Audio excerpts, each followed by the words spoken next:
왜 어떤 사람은 똑같은 하루를 살면서도 완전히 다른 인생을 살까요? 여러분, 혹시 이런 궁금증을 가져본 적 있으신가요? 같은 회사에서 같은 업무를 하는데 어떤 동료는 항상 에너지가 넘치고 긍정적인 반면 다른 동료는 늘 피곤해하고 불평불만이 많습니다. 같은 동네에 살면서 비슷한 환경인데 어떤 이웃은 항상 밝고 행복해 보이는 반면 다른 이웃은 늘 우울하고 힘들어 보입니다. 더 신기한 것은 객관적으로 봤을 때 더 어려운 상황에 있는 사람이 오히려 더 행복해 보이는 경우도 있다는 것입니다. 저 사람은 무엇이 다를까? 나와 똑같은 20시간을 사는데 왜 저렇게 다른 인생을 살까? 오늘 아침 눈을 떴는데 가슴 한편이 무겁고 답답했나요? 특별한 이유도 없는데 마음이 침울하고 마치 세상 전체가 나를 외면하는 듯한 기분이었나요? 거울을 보니 피곤에 찌든 얼굴이 나를 바라보고 오늘도 또 하루를 버텨내야 한다는 생각에 한숨만 나왔나요? 만약 그렇다면 오늘 제가 여러분께 전할 이야기가 여러분의 인생을 완전히 바꿀 수 있습니다. 그 답은 바로 아침 첫 5분에 있습니다. 인생의 분기점은 아침에 결정됩니다. 현대를 살아가는 우리는 매일 무수한 스트레스와 걱정거리에 시달리며 밤새 뒤척이다가 제대로 쉬지도 못한 채 새벽을 맞이하곤 합니다. 그렇게 무기력한 마음으로 하루를 시작하면 그날 하루 종일 마음의 균형을 잡기가 어렵습니다. 하지만 놀라운 사실이 있습니다. 바로 그 아침이 당신의 인생을 완전히 바꿀 수 있는 가장 소중한 시간이라는 것입니다. 단지 하루의 시작일 뿐이라고 생각하는 그 아침이 실제로는 당신의 운명을 좌우하는 결정적인 순간이 될 수 있습니다. 19세기 독일의 위대한 철학자 아르투르 쇼펜하우어는 이렇게 말했습니다. 인간의 의지는 모든 현상의 근본이며 의지의 방향을 바꾸는 것이 삶을 바꾸는 유일한 길이다. 쇼펜하우어가 말하는 의지는 우리 마음의 근본적인 방향성을 의미합니다. 그리고 이 의지의 방향이 결정되는 가장 중요한 순간이 바로 아침입니다. 아침은 단순한 시작이 아닌 운명의 분기점입니다. 우리는 매일 무의식적으로 눈을 뜹니다. 알람 소리에 깨어나거나 자연스럽게 의식을 되찾으며 하루를 시작하죠. 하지만 대부분의 사람들은 이 순간의 중요성을 깨닫지 못합니다. 사실 우리가 잠에서 깨어나는 그 첫 순간, 그때의 마음 상태가 그날 하루 전체의 방향을 결정한다는 것을 모르고 있습니다. 생각해 보세요. 아침에 눈을 떴을 때 마음이 평안하고 감사한 마음으로 가득하다면 그날 하루 동안 만나는 사람들과의 관계도 부드럽고 따뜻할 것입니다.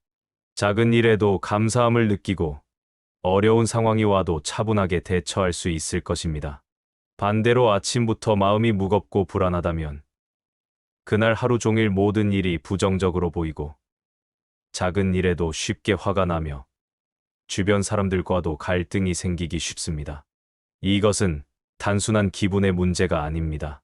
현대 신경과학에서도 이를 뒷받침하는 연구 결과들이 나오고 있습니다. 아침에 긍정적인 마음 상태로 하루를 시작하는 사람들의 뇌에서는 세로토닌과 도파민 같은 행복 호르몬이 더 많이 분비되고 이것이 하루 종일 지속된다는 것입니다. 쇼펜하우어가 발견한 아침 마음의 비밀이 있습니다. 쇼펜하우어는 그의 대표작 의지와 표상으로서의 세계에서 이렇게 썼습니다. 우리가 세상을 어떻게 인식하느냐는 우리 마음의 상태에 달려 있다. 마음이 맑으면 세상도 맑게 보이고 마음이 어두우면 세상도 어둡게 보인다. 그는 또한 말했습니다. 하루의 첫 순간의 마음을 올바른 방향으로 설정하는 것이 그 하루 전체의 품질을 결정한다. 이것은 음악에서 첫 음이 전체 멜로디의 조성을 결정하는 것과 같다. 이는 200년 전의 통찰이지만 현대 심리학에서도 비슷한 결과를 보여주고 있습니다. 아침에 긍정적인 마음으로 하루를 시작하는 사람들이 실제로 더 행복하고 성공적인 삶을 산다는 연구 결과들이 계속 나오고 있습니다. 그렇다면 어떻게 해야 아침마다 맑고 긍정적인 마음으로 하루를 시작할 수 있을까요? 바로 여기에 아침 긍정학원의 비밀이 있습니다. 아침 긍정학원은 단순한 주문이 아닌 마음의 혁명입니다. 많은 분들이 긍정학원을 단순한 자기암시나 정신승리로 생각합니다. 말로만 나는 행복하다, 나는 성공할 것이다 라고 반복하면 정말 그렇게 될까 하는 의구심을 갖죠. 하지만 진정한 아침 긍정학원은 그런 것이 아닙니다. 아침 긍정학원은 내 안에 쌓인 부정적 생각과 불안, 후회와 분노를 씻어내고 마음의 방향을 긍정적으로 돌려 하루를 새롭게 시작하는 근본적 전환점입니다. 이것은 마치 더러워진 렌즈를 닦아내는 것과 같습니다. 렌즈 자체는 원래 깨끗하지만 먼지와 때가 끼면 제대로 된 모습을 보여주지 못합니다. 우리의 마음도 마찬가지입니다. 우리 모두는 본래 긍정적이고 창조적인 에너지를 가지고 있습니다. 하지만 일상의 스트레스, 걱정, 실패에 대한 두려움, 분노 등이 그 에너지를 가리고 있습니다. 아침 긍정학원은 바로 그 먼지를 닦아내는 작업입니다. 왜 하루 중에서도 특히 아침이어야 할까요? 하루 중 언제 해도 긍정학원은 도움이 되는데 왜 아침이 특별한 걸까요? 여기에는 4가지 결정적인 이유가 있습니다. 첫째, 의지의 방향을 설정하는 황금 시간입니다. 아침의 마음은 하루 중 가장 순수하고 가소성이 높습니다.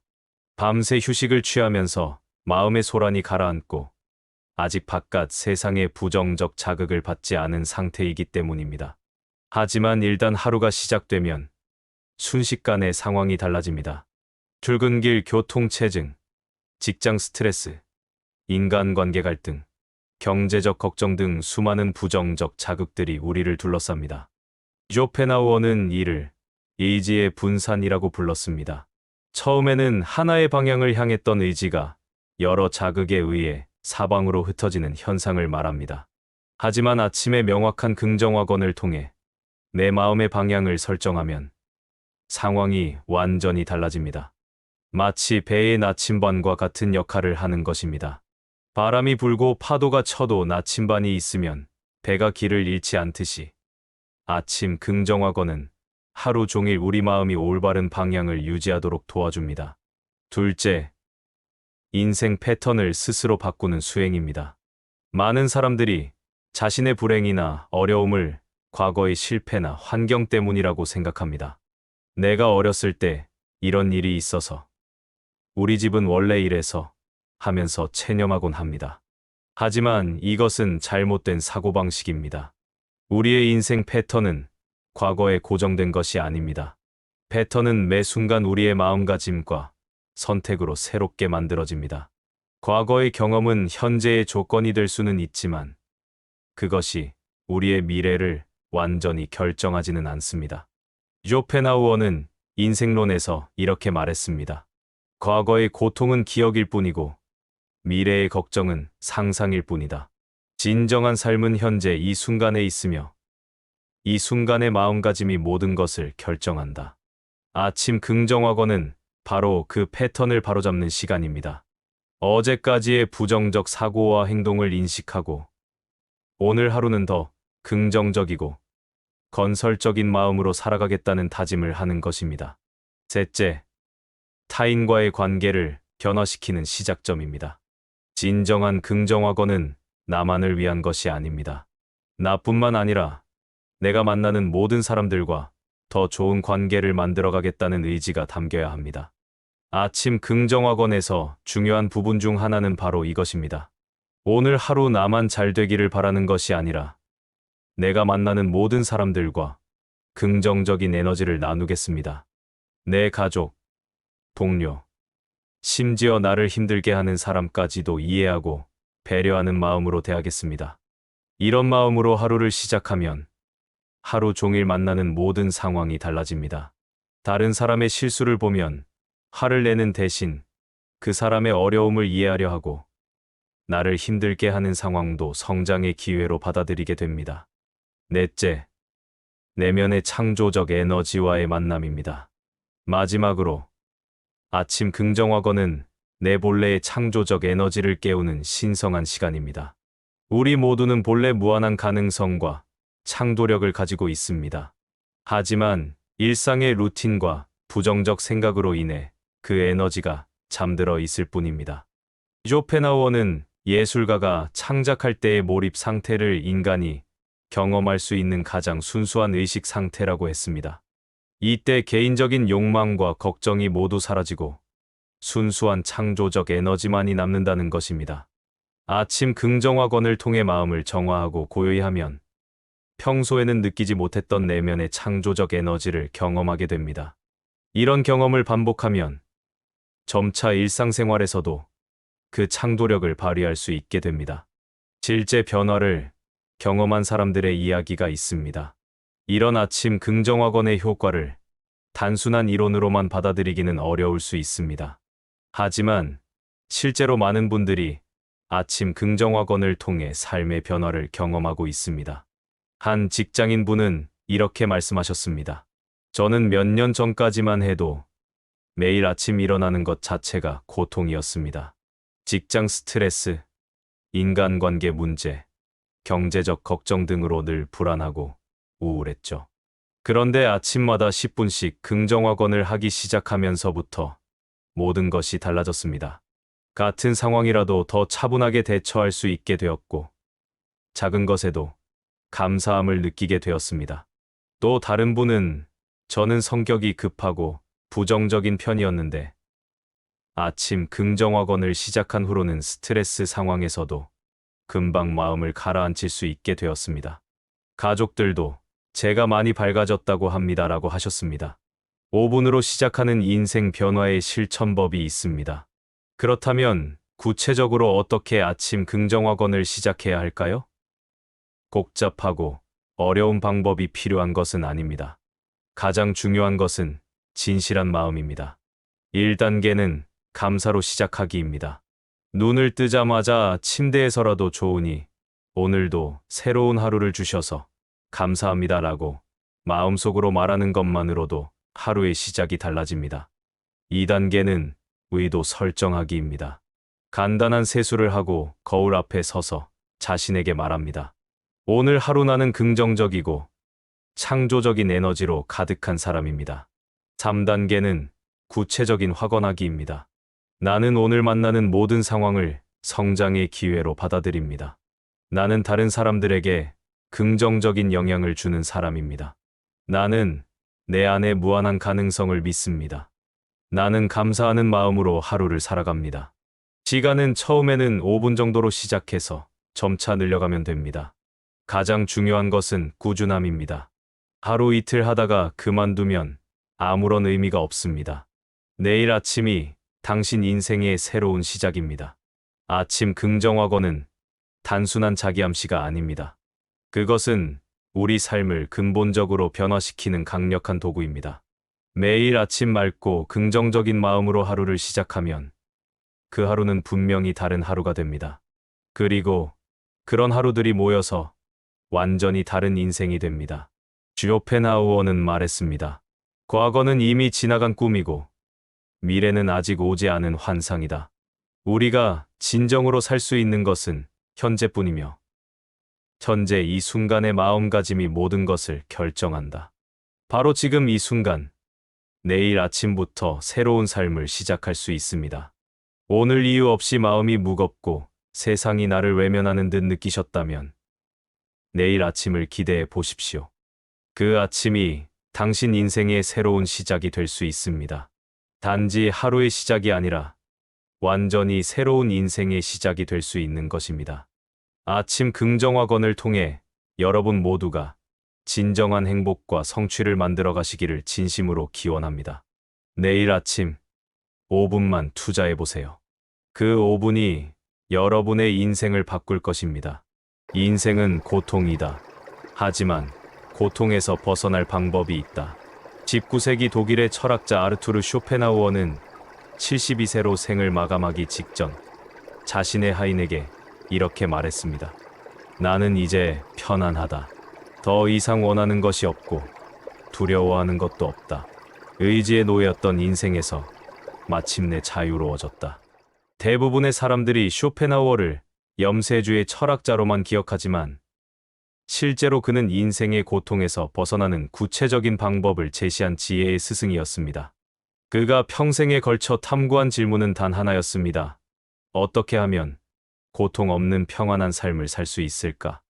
80을 넘긴 한 노인이 병원에서 마지막 순간을 맞이하며 이런 말을 남겼습니다. 나는 평생 무엇을 위해 살았을까? 젊을 때는 성공을 위해, 중년에는 자식을 위해, 노년에는 건강을 위해 살았는데 정작 나를 위해서는 언제 살았을까? 이 노인의 한탄은 바로 쇼펜하우어가 이지의 노예라고 표현한 인간의 비극적 상황입니다.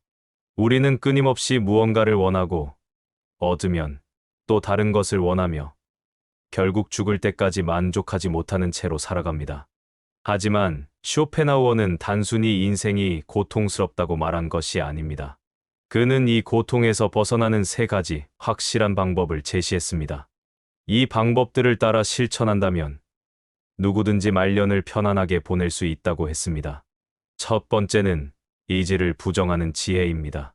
끊임없이 무언가를 원하는 욕망의 굴레에서 벗어나는 것입니다. 두 번째는 관조하는 지혜입니다.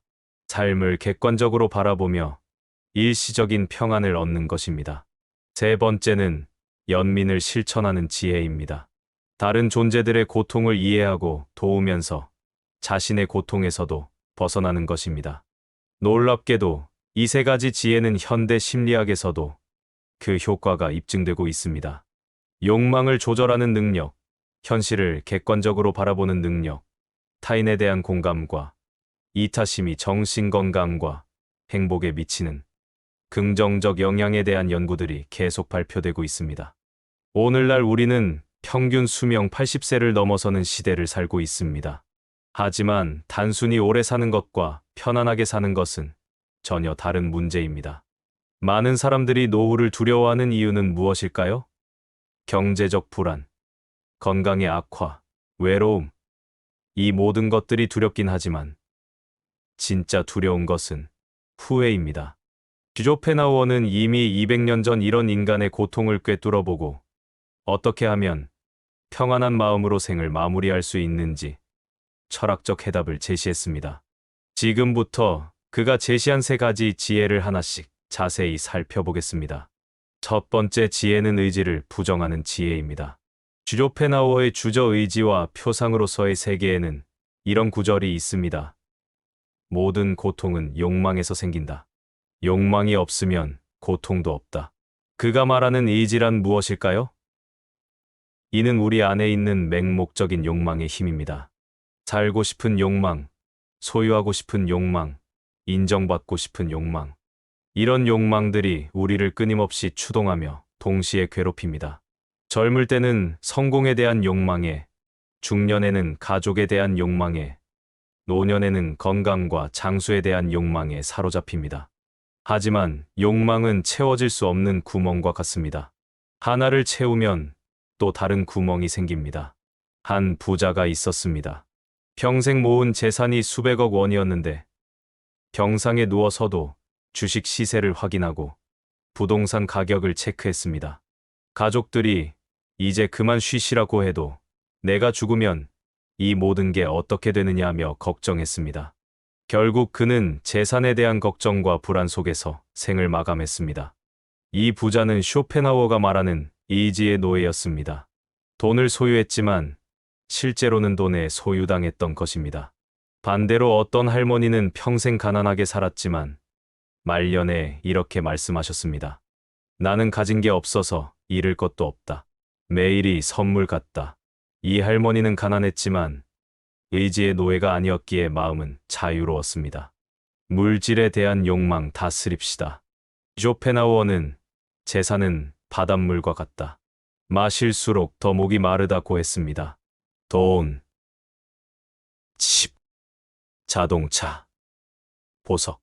이런 것들은 우리 삶을 편리하게 해주는 도구일 뿐입니다. 그런데 우리는 종종 이 도구들을 위해 자신을 희생합니다. 쇼펜하우어 자신도 젊은 시절에는 유산 상속 문제로 어머니와 심하게 갈등했습니다. 하지만 나이가 들면서 그는 깨달았습니다. 물질적 소유보다 정신적 자유가 훨씬 더 소중하다는 것을 말입니다. 물질에 대한 욕망을 다스리는 첫 번째 방법은 충분함을 아는 것입니다. 이 정도면 충분하다라는 기준을 정해두는 것입니다. 무한정 더 많이 가지려고 하지 말고 자신에게 필요한 만큼만 가지려고 노력하는 것입니다. 두 번째 방법은 소유의 무상함을 깨닫는 것입니다. 모든 물질은 언젠가 사라집니다. 내가 소유하고 있다고 생각하는 것들도 사실은 잠시 내 곁에 머물다 가는 것들입니다. 이를 받아들이면 가져도 기쁘고 잃어도 평안합니다. 관계에 대한 욕망 다스립시다. 쇼펜하우어는 인간관계에 대해서도 깊이 있게 탐구했습니다. 그의 유명한 고슴도치 딜레마는 인간관계의 본질을 보여줍니다. 추운 겨울, 고슴도치들이 서로 몸을 따뜻하게 하려고 가까이 다가가지만 너무 가까우면 가시에 찔려 아프고 너무 멀면 춥습니다. 적당한 거리를 유지해야 합니다. 사람들은 종종 타인에게 과도한 기대를 합니다. 내 자식은 이래야 한다. 내 배우자는 저래야 한다는 요구가 관계를 괴롭힙니다. 어떤 어머니가 있었습니다. 아들이 결혼한 후에도 매일 전화를 걸어 밥은 먹었느냐, 회사는 어떠냐 하며 간섭했습니다. 아들이 전화를 받지 않으면 밤잠을 못 이뤘습니다. 결국 며느리와 갈등이 생겼고 아들도 부담스러워했습니다. 쇼펜하우어는 사랑한다는 것은 상대방을 있는 그대로 받아들이는 것이라고 했습니다. 상대방을 내 욕망의 대상으로 보지 않고 독립적인 존재로 존중하는 것입니다. 시간에 대한 욕망 다스립시다. 많은 사람들이 시간에 대한 욕망에 사로잡혀 있습니다. 과거의 영광을 그리워하거나 미래에 대한 과도한 기대나 걱정에 시달립니다. 옛날에는 내가 얼마나 잘 나갔는데 라고 과거에 살거나 앞으로 어떻게 될까 하며 미래를 걱정하면 전제를 놓치게 됩니다. 쇼펜하우어는 과거와 미래는 꿈과 같다. 오직 현재만이 실제한다고 했습니다. 우리가 실제로 살 수 있는 시간은 오직 지금뿐입니다. 그렇다면 어떻게 의지를 부정할 수 있을까요? 첫째, 욕망의 패턴을 관찰하는 것입니다. 자신이 무엇을 원하는지, 왜 원하는지를 의식적으로 관찰해 보세요. 아, 내가 지금 이런 욕망에 사로잡혀 있구나라고 알아차리는 것만으로도 그 욕망의 힘이 약해집니다. 둘째, 욕망의 무의미함을 깨닫는 것입니다. 과거에 간절히 원했던 것들을 떠올려 보세요. 그것들을 얻었을 때 정말 행복했었나요? 얼마나 오래 만족스러웠나요? 대개는 얻는 순간의 기쁨은 잠깐이고 곧 또 다른 것을 원하게 됩니다. 셋째, 단순한 삶을 실천하는 것입니다.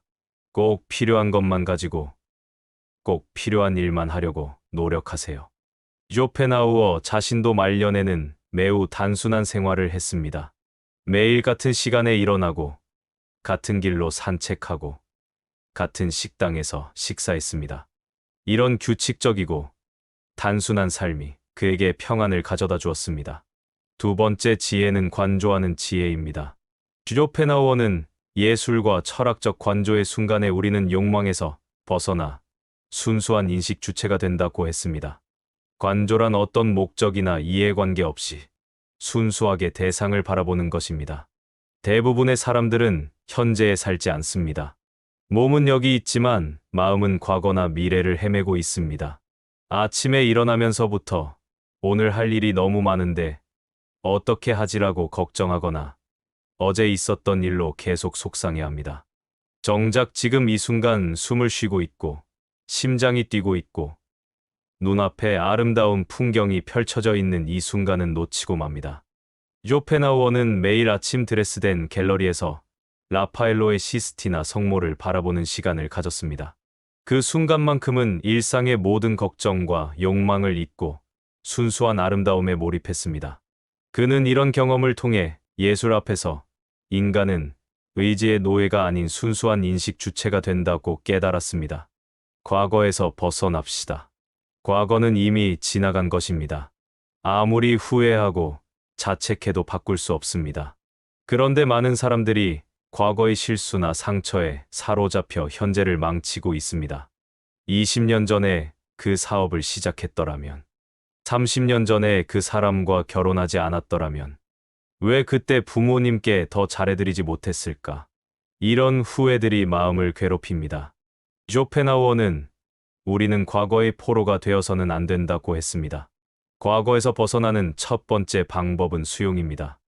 그때의 나는 그것이 최선이라고 생각했다. 그때의 내 능력으로는 그게 한계였다라고 받아들이는 것입니다. 두 번째 방법은 과거의 경험을 지혜로 전환하는 것입니다. 그 경험 덕분에 나는 이런 것을 배웠다. 그 어려움을 통해 내가 더 성숙해졌다라고 의미를 찾는 것입니다. 과거를 원망의 대상이 아니라 성장의 자양분으로 받아들이는 것입니다. 미래에 대한 불안 다스립시다. 미래는 아직 오지 않은 것입니다. 걱정한다고 해서 미래가 바뀌지는 않습니다. 오히려 과도한 걱정은 현재의 평안을 빼앗고 실제로 미래를 더 어둡게 만들 수 있습니다. 나이가 들면 어떻게 될까? 건강이 나빠지면 어떻게 하지? 경제적으로 어려워지면 어떻게 살까? 이런 걱정들이 마음을 어둡게 합니다. 물론 적절한 준비는 필요합니다. 하지만 준비와 걱정은 다릅니다. 쇼펜하우어는 미래에 대한 준비는 현재의 행동으로 하는 것이지 걱정으로 하는 것이 아니다라고 했습니다. 건강을 위해 지금 운동하고, 경제적 안정을 위해 지금 저축하고, 좋은 관계를 위해 지금 사람들에게 잘하는 것입니다. 반면 걱정은 일어나지도 않은 일에 대해 불안해하는 것입니다. 관조의 실천법이 있습니다. 그렇다면 어떻게 관조의 능력을 기를 수 있을까요? 첫째, 자연 관찰입니다. 꽃이 피고 지는 것, 구름이 흘러가는 것, 새들이 지저귀는 것을 아무런 목적 없이 그냥 바라보세요. 쇼펜하우어는 매일 같은 시간에 공원을 산책하며 자연을 관찰했습니다. 이런 시간이 그에게 큰 위안을 주었습니다. 둘째, 예술 감상입니다.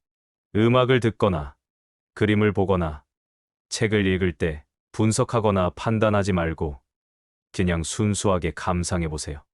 쇼펜하우어는 특히 음악을 의지의 직접적인 표현이라고 하며 음악을 들을 때 인간은 가장 순수한 상태가 된다고 했습니다.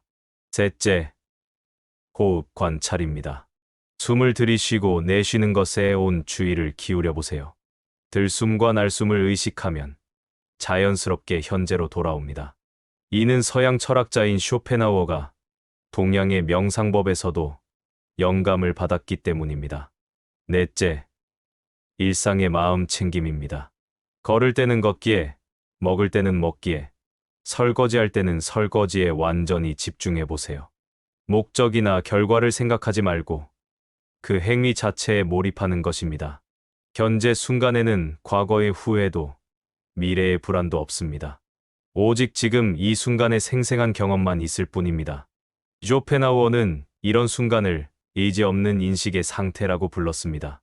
이 상태에서 인간은 진정한 평안을 경험할 수 있습니다. 세 번째 지혜는 연민을 실천하는 지혜입니다. 쇼펜하우어의 윤리학의 핵심은 연민입니다. 그는 연민이야말로 모든 도덕의 기초라고 했습니다. 연민이란 다른 존재의 고통을 자신의 고통처럼 느끼는 것입니다. 그런데 연민을 실천하는 것이 왜 자신의 평안과 연결될까요?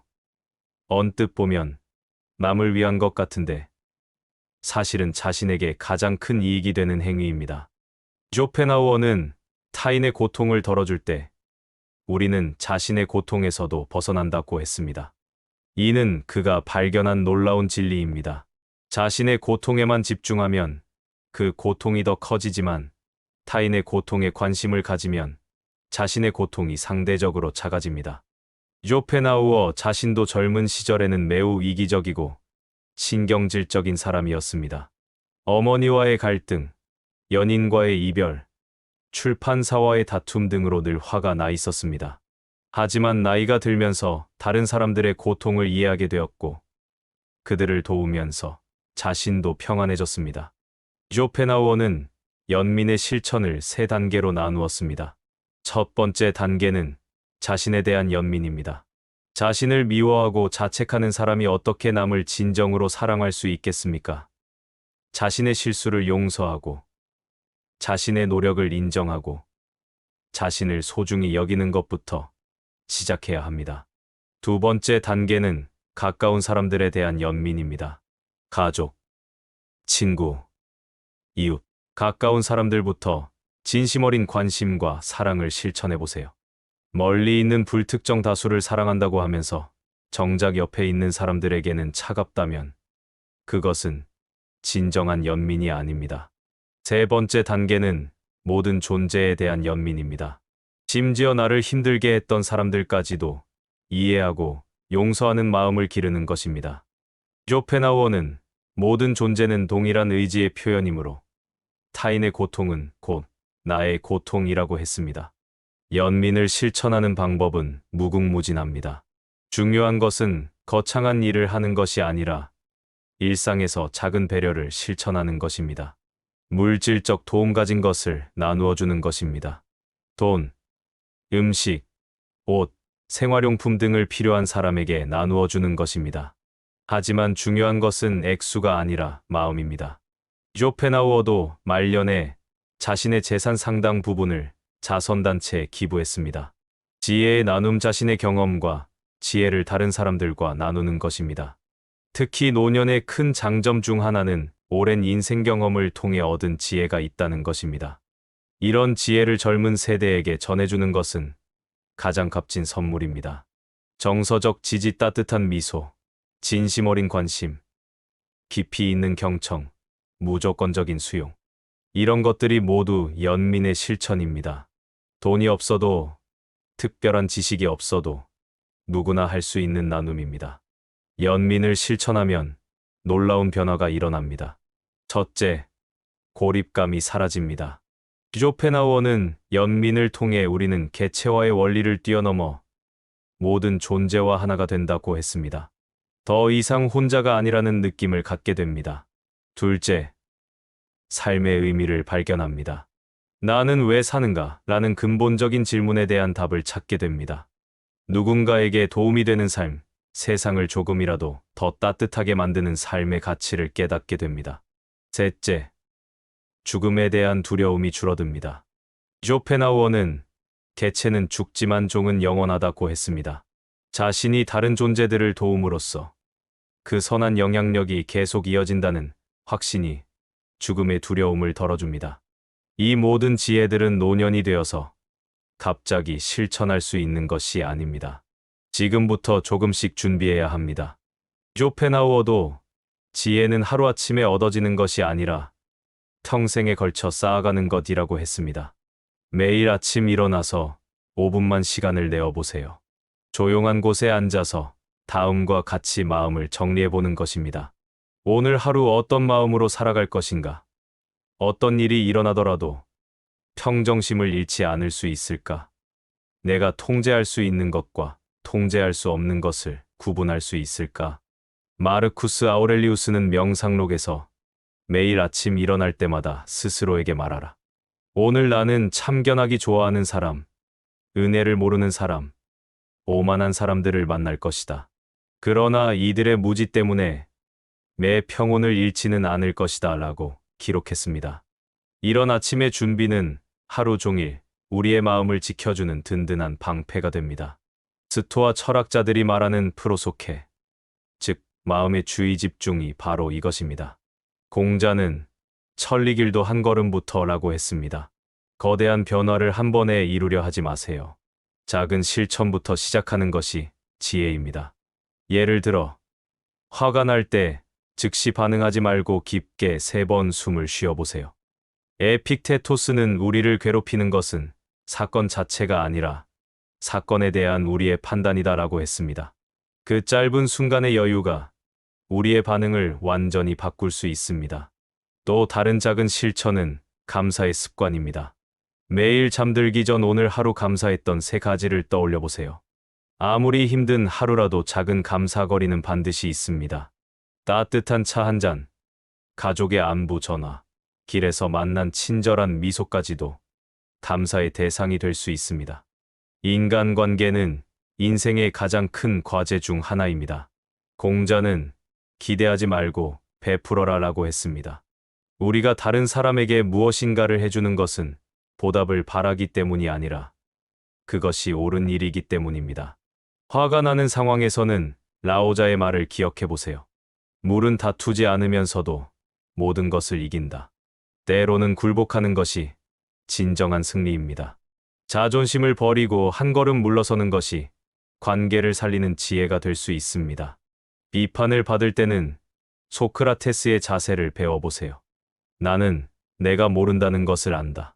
다른 사람의 비판에서 배울 점이 있는지 겸손하게 살펴보세요.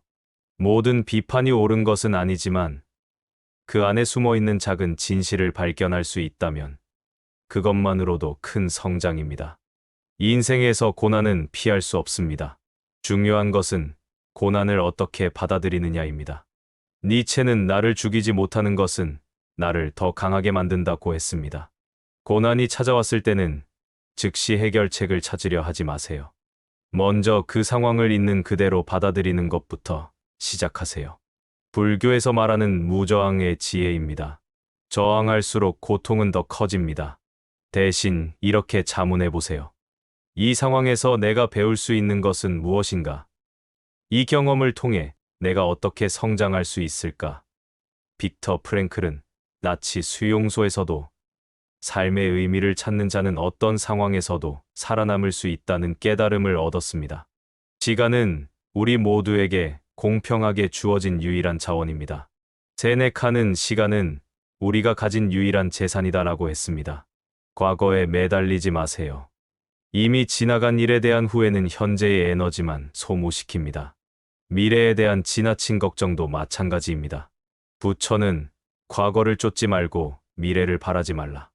현재 이 순간에 깨어 있어라고 가르쳤습니다. 오늘 하루를 마치며 이렇게 물어보세요. 오늘 나는 진정으로 살았는가? 아니면 그저 시간을 보냈는가? 진정으로 산다는 것은 의식적으로, 의도적으로 선택하며 사는 것입니다. 외부의 소음과 혼란 속에서도 내면의 평화를 유지하는 것은 삶의 기술입니다.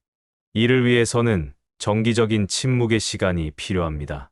하루에 10분이라도 좋으니 완전히 조용한 시간을 만들어 보세요. 스마트폰을 끄고 음악도 끄고 그저 자신의 호흡과 함께 있어 보세요. 처음에는 온갖 생각들이 몰려올 것입니다. 그것을 억지로 막으려 하지 마세요. 구름이 하늘을 지나가듯 생각들이 지나가도록 두세요. 파스칼은 인간의 모든 불행은 혼자 조용히 앉아 있지 못하는 데서 비롯된다고 했습니다. 자신과 편안하게 있을 수 있는 능력, 이것이 진정한 자유의 시작입니다. 지혜는 마음의 근육과 같습니다. 규칙적으로 연습해야 강해집니다. 매일 작은 선택의 순간들이 우리의 품성을 만들어갑니다. 엘리베이터를 기다리는 짧은 시간에도 조급해하지 않기, 줄을 설 때 불평하지 않기, 다른 사람의 실수를 너그럽게 넘어가기 같은 작은 실천들이 모여서 큰 변화를 만듭니다. 아리스토텔레스는 우리는 반복적으로 하는 행동의 결과다. 나라서 탁월함은 행동이 아니라 습관이다라고 했습니다. 좋은 습관을 만드는 것, 그것이 지혜로운 삶의 토대입니다.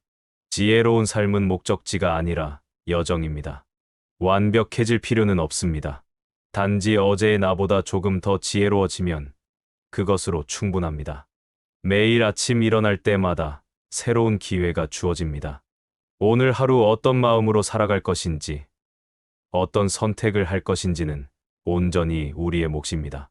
탈레스는 가장 어려운 일은 자신을 아는 것이고 가장 쉬운 일은 남을 비판하는 것이다라고 했습니다.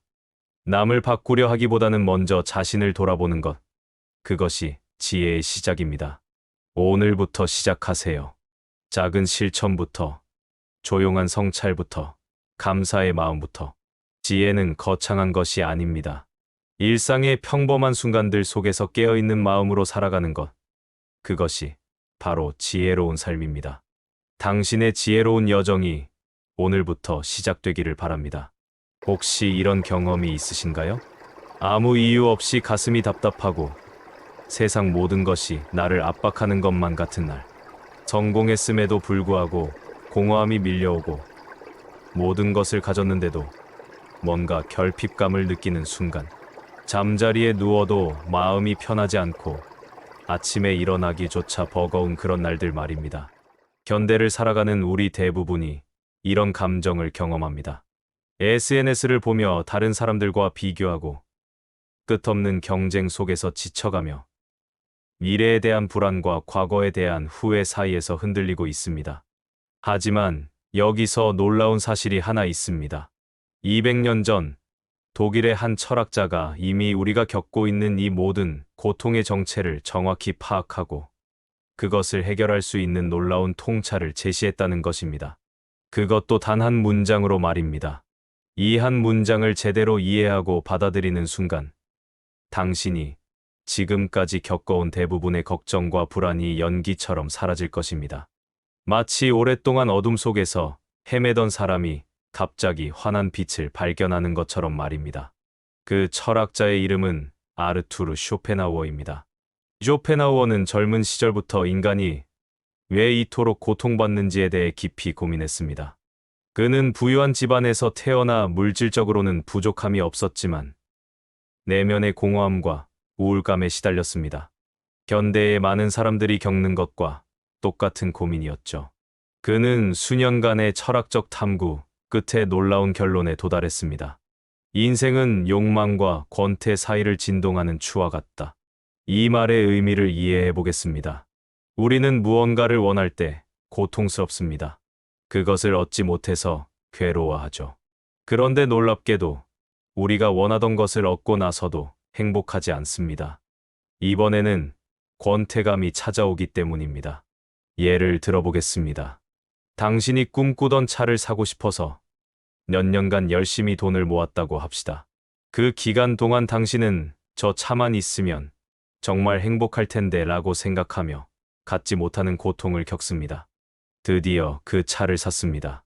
처음 며칠은 기분이 좋을 것입니다. 하지만 곧 그 기쁨이 무뎌집니다. 그리고 이상하게도 다른 부족함이 보이기 시작합니다. 더 좋은 집, 더 비싼 시계, 더 높은 지위. 이것이 바로 쇼펜하우어가 말한 욕망과 권태의 진동입니다.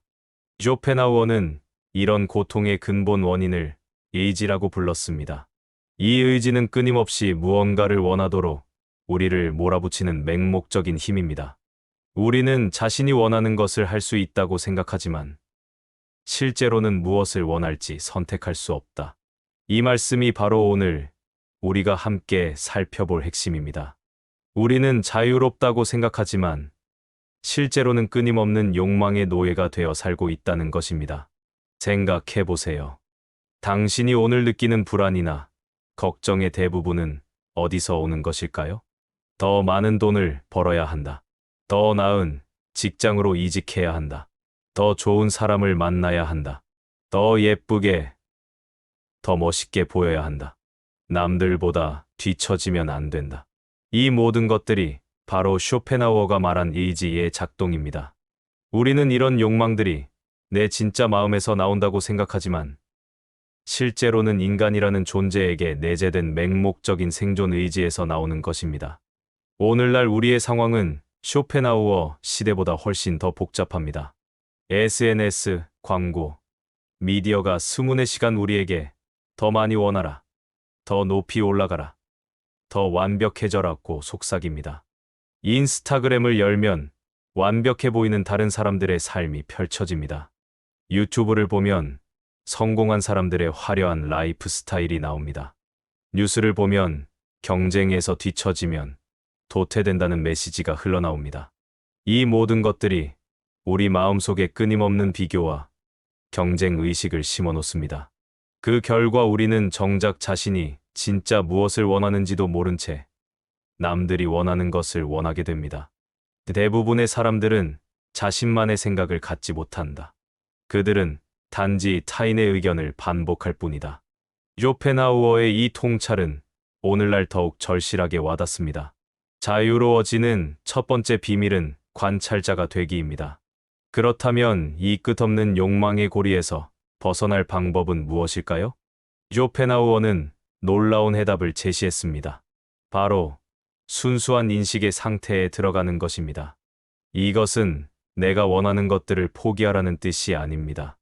대신 잠시 한 걸음 뒤로 물러서서 내 마음 속에서 일어나는 모든 감정과 욕망을 마치 제3자처럼 관찰해 보라는 것입니다. 지혜로운 사람은 자신의 감정에 휘둘리지 않고 그것을 관찰한다. 예를 들어, 당신이 승진에 떨어져서 속상하다면 이렇게 해보세요. 아, 지금 내 마음 속에 분노가 일어나고 있구나. 실망감도 느껴지고 자괴감도 들고 있어. 이것들이 지금 내 마음을 지배하려고 하고 있구나. 이렇게 관찰하는 순간 놀라운 일이 일어납니다. 그 감정들이 나를 완전히 삼키지 못하게 됩니다. 왜냐하면 감정을 느끼는 나와 그 감정을 관찰하는 나 사이에 거리가 생기기 때문입니다. 쇼펜하우어는 또 다른 해방의 방법을 제시했습니다. 바로 아름다운 것들을 순수하게 감상하는 것입니다. 아름다운 것을 바라볼 때 우리는 잠시 의지의 노예 상태에서 벗어난다. 아름다운 노을을 보거나 감동적인 음악을 듣거나 훌륭한 그림을 감상할 때를 떠올려 보세요. 그 순간만큼은 나는 이것을 얻어야 해. 저것을 해야 해라는 생각이 사라지지 않나요? 그때 우리는 순수한 인식의 상태, 즉 아무것도 원하지 않으면서도 완전히 만족스러운 상태에 들어갑니다. 이것이 바로 쇼펜하우어가 말한 진정한 자유의 맛입니다. 현대적으로 해석하면 이는 마음챙김이나 명상과 비슷한 상태입니다. 목표나 욕망 없이 단순히 현재 순간을 온전히 경험하는 것입니다. 쇼펜하우어의 철학에서 가장 아름다운 부분 중 하나는 연민에 대한 가르침입니다. 모든 진정한 사랑은 연민이며 모든 사랑이 아닌 것은 이기심일 뿐이다. 우리가 다른 사람들과 비교하고 경쟁하느라 고통받을 때 한 가지 놀라운 사실을 깨달을 수 있습니다. 나만 고통받는 것이 아니라는 것입니다. 내가 지금 느끼는 불안, 외로움, 공허감을 다른 사람들도 똑같이 느끼고 있습니다. 겉으로는 성공해 보이는 사람도, SNS에서 행복해 보이는 사람도 실제로는 같은 인간적 고통을 겪고 있습니다. 이것을 깨닫는 순간 우리 마음속에 따뜻한 연민이 생겨납니다. 아, 저 사람도 나와 같은 고민을 하고 있구나. 저 사람도 행복해지고 싶어 하는구나. 이런 연민의 마음은 우리를 이기적인 욕망의 감옥에서 해방시켜줍니다. 내 문제만 생각하던 좁은 시야가 넓어지고 인류 전체의 처지를 이해하게 됩니다. 이제 쇼펜하우어의 지혜를 일상에서 실천하는 구체적인 방법들을 알아보겠습니다. 잠에서 깨어나면 바로 스마트폰을 보지 마세요. 대신 조용히 앉아서 지금 내 마음 상태를 관찰해 보세요. 오늘 내 마음 속에는 어떤 감정들이 있을까? 어떤 걱정들이 떠오르고 있을까? 어떤 욕망들이 나를 끌어당기려 하고 있을까? 이때 중요한 것은 그 감정들을 없애려 하거나 판단하려 하지 않는 것입니다. 그저, 아, 이런 것들이 있구나 하고 인정하는 것입니다. 고통을 피하려 하지 말고 그것이 무엇인지 정확히 알아보라. 이 연습을 통해 당신은 점차 자신의 마음을 객관적으로 바라보는 능력을 기르게 될 것입니다.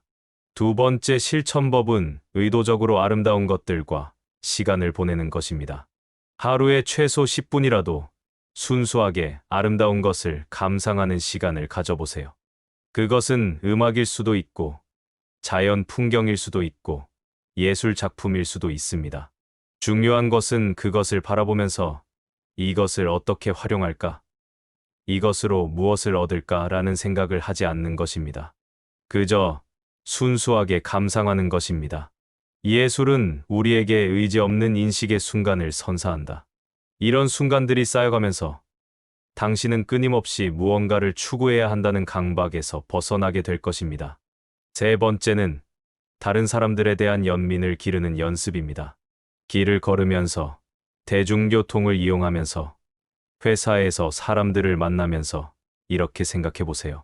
저 사람도 나와 똑같이 행복해지고 싶어 한다. 저 사람도 고민이 있고 불안함이 있을 것이다. 저 사람도 사랑받고 싶어 하고 인정받고 싶어 한다. 이런 마음으로 사람들을 바라보면 자연스럽게 경쟁심이나 질투심이 줄어들고 따뜻한 마음이 생겨납니다. 타인의 고통을 자신의 고통처럼 느끼는 것이야말로 모든 도덕의 기초다. 네 번째는 내가 느끼는 욕망의 진짜 근원을 찾아보는 연습입니다. 무언가를 간절히 원할 때 잠시 멈추고 스스로에게 물어보세요. 내가 정말로 이것을 원하는 걸까? 아니면 사회가 나에게 이것을 원하라고 말하는 걸까? 이것을 얻으면 정말 행복해질까?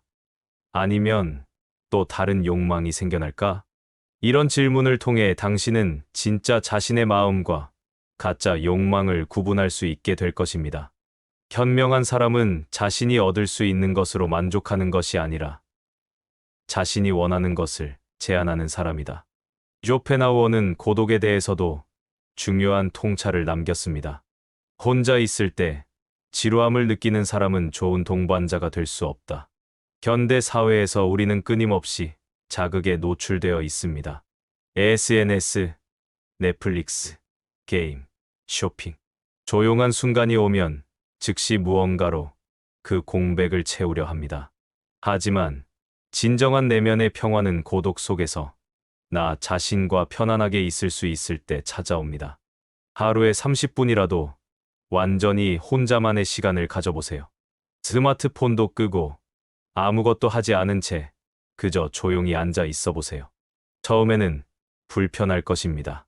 온갖 생각들이 몰려올 것이고 뭔가 하고 싶은 충동이 일어날 것입니다.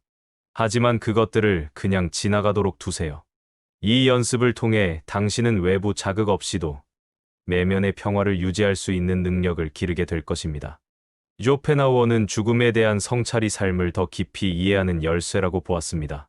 죽음을 두려워하는 것은 태어나기 전에 무한한 시간을 괴로워하지 않는 것만큼 불합리하다. 이 말은 우리가 죽음을 과도하게 두려워할 필요가 없다는 뜻입니다. 동시에 삶이 유한하다는 사실을 받아들이라는 의미이기도 합니다. 가끔 이렇게 생각해 보세요. 만약 내가 1년 후에 죽는다면 지금 걱정하고 있는 것들이 정말 중요할까? 이런 질문은 우리가 정말 중요한 것과 그렇지 않은 것을 구분하는데 도움을 줍니다. 승진, 돈, 남들의 시선 같은 것들이 생각보다 그리 중요하지 않다는 것을 깨닫게 될 것입니다. 대신 사랑하는 사람들과의 관계, 내면의 평화, 진정한 성장 같은 것들의 가치가 더 크게 느껴질 것입니다. 쇼펜하우어는 단순한 지식과 진정한 지혜를 명확히 구분했습니다. 사람들은 책을 많이 읽을수록 지혜로워진다고 생각하지만 실제로는 더 많은 편견을 갖게 될 뿐이다. 오늘날 우리는 정보의 홍수 속에 살고 있습니다. 인터넷에서 무엇이든 검색할 수 있고 전문가들의 조언을 쉽게 찾을 수 있습니다. 하지만 정보를 많이 아는 것과 지혜롭게 사는 것은 다릅니다. 진정한 지혜는 직접 경험하고 깊이 성찰하고 실제로 적용해봄으로써만 얻을 수 있습니다. 당신이 지금까지 읽은 이 모든 내용도 마찬가지입니다. 단순히 그렇구나 하고 넘어간다면 그저 정보일 뿐입니다. 실제로 실천해보고 자신만의 경험으로 만들어야 진정한 지혜가 됩니다. 쇼펜하우어의 철학을 오해하는 경우가 있습니다. 모든 욕망을 포기하고 세상을 등져야 한다고 생각하는 것입니다. 하지만 쇼펜하우어가 말한 것은 욕망 자체를 없애라는 것이 아닙니다. 대신 욕망의 정체를 정확히 이해하라는 것입니다. 자유의지는 없다. 하지만 우리는 자신의 동기를 이해할 수 있다. 우리는 완전히 자유로울 수는 없습니다. 생물학적 본능, 사회적 조건, 개인적 경험 등이 우리의 선택에 영향을 미치기 때문입니다. 하지만 이런 조건들이 어떻게 작동하는지 이해할 수는 있습니다. 그리고 그 이해를 통해 더 현명한 선택을 할 수 있습니다. 예를 들어, 당신이 쇼핑을 하고 싶은 충동을 느낀다면, 첫째, 지금 내가 쇼핑 욕구를 느끼고 있구나라고 관찰합니다. 둘째, 이 욕구는 어디서 오는 걸까? 스트레스를 받아서, 광고를 봐서, 남들과 비교해서 라고 분석합니다. 셋째, 정말로 지금 이것이 필요한가? 아니면 그냥 일시적인 충동일까라고 판단합니다. 이런 과정을 거치면 맹목적으로 충동에 따라 행동하는 것이 아니라 의식적인 선택을 할 수 있게 됩니다. 쇼펜하우어는 젊을 때는 비관적이었지만 나이가 들면서 점점 평온해졌습니다. 젊음은 실수의 시기이고 중년은 투쟁의 시기이며 노년은 후회의 시기다. 하지만 진정한 지혜는 이 모든 것을 받아들이는 것이다. 시간이 지나면서 우리는 자연스럽게 깨닫게 됩니다. 젊을 때 그토록 중요해 보였던 것들이 실제로는 그리 중요하지 않았다는 것을. 그때 그토록 심각했던 문제들이 시간이 지나면서 저절로 해결되거나 의미가 없어졌다는 것을. 이런 깨달음을 굳이 나이가 들 때까지 기다릴 필요는 없습니다. 지금부터라도 이것이 정말 중요한가라는 질문을 자주 해보세요. 10년 후의 나에게 지금 내가 걱정하는 것들이 어떻게 보일지 상상해보세요. 아마 대부분이 별것 아닌 것으로 여겨질 것입니다. 지금까지 긴 여정을 함께 해주셨습니다. 이제 처음에 약속했던 그 한마디를 말씀드릴 시간입니다. 쇼펜하우어가 평생의 철학적 탐구를 통해 도달한 궁극의 지혜, 모든 걱정을 사라지게 하는 그 한마디는 바로 이것입니다. 인간은 자신이 원하는 것을 할 수 있지만 무엇을 원할지는 선택할 수 없다. 이 말씀의 진정한 의미를 이해하는 순간 당신의 삶은 완전히 달라질 것입니다. 당신이 지금 느끼는 불안, 걱정, 초조함의 대부분은 내가 이것을 원해야 한다, 저것을 해야 한다는 강박에서 나옵니다. 하지만 그 욕망들 중 상당수는 진짜 당신의 마음에서 나온 것이 아닙니다. 사회가, 미디어가, 주변 사람들이 당신에게 심어준 가짜 욕망들입니다. 이것을 깨달으면 당신은 그 욕망들에게 너희는 진짜 내 마음이 아니야, 나는 너희에게 휘둘리지 않을 거야 라고 말할 수 있게 됩니다. 그 순간부터 당신은 진정으로 자유로워집니다. 남들의 기대에 휘둘리지 않고 사회의 압박에 굴복하지 않으며 내면의 평화를 유지하면서 살 수 있게 됩니다. 이것이 바로 200년 전 쇼펜하우어가 우리에게 전해준 선물입니다. 인간 고통의 본질을 정확히 꿰뚫어본 해안과 그 고통에서 벗어날 수 있는 실질적인 방법입니다. 오늘부터 당신의 새로운 여정이 시작됩니다. 걱정과 불안에 휘둘리지 않고 진정한 내면의 평화를 찾아가는 여정 말입니다. 이제 여러분은 이 깊은 깨달음을 어떻게 실제 삶에 적용할 수 있을지 궁금하실 겁니다. 쇼펜하우어의 지혜를 단순히 머리로만 이해하는 것과 실제로 체화하는 것은 완전히 다른 차원의 문제입니다. 먼저 일상에서 마주치는 작은 순간들부터 시작해보세요. 아침에 일어나서 스마트폰을 확인할 때 그 순간 나는 정말 이 정보를 원하고 있는가? 아니면 습관적으로 손이 가는 것인가? 라고 자문해보세요. 이런 작은 의식적 순간들이 쌓여서 큰 변화를 만들어냅니다. 회사에서 상사의 압박을 받을 때도 마찬가지입니다. 나는 정말 이 성과를 간절히 원하고 있는가? 아니면 단순히 타인의 기대에 부응하려는 것인가? 이렇게 자문하면 그 상황에 대한 당신의 반응이 완전히 달라집니다. 불필요한 스트레스와 불안에서 해방되는 첫 번째 단계입니다. 연인 관계에서도 마찬가지입니다. 나는 정말 이 사람을 사랑하고 있는가? 아니면 사회가 정의한 사랑의 형태에 맞추려고 하는가? 진정한 감정과 사회적으로 학습된 감정을 구별할 수 있게 되면 더 진실하고 건강한 관계를 만들어갈 수 있습니다. 쇼펜하우어는 또한 에이지의 부정이라는 개념을 통해 더 깊은 해방의 길을 제시했습니다. 이는 욕망 자체를 아예 포기하라는 뜻이 아닙니다. 오히려 욕망에 매달리지 않고 그것이 충족되지 않아도 평온을 유지할 수 있는 상태를 말합니다. 예를 들어 승진을 원한다면 최선을 다해 노력하되 결과에 집착하지 않는 것입니다. 승진이 되면 좋고 안 되어도 괜찮다. 내 가치는 직급으로 결정되지 않는다는 마음가짐을 갖는 것이죠. 이런 태도야말로 진정한 자유를 가져다 줍니다. 하지만 이 과정이 결코 쉽지 않다는 것도 인정해야 합니다.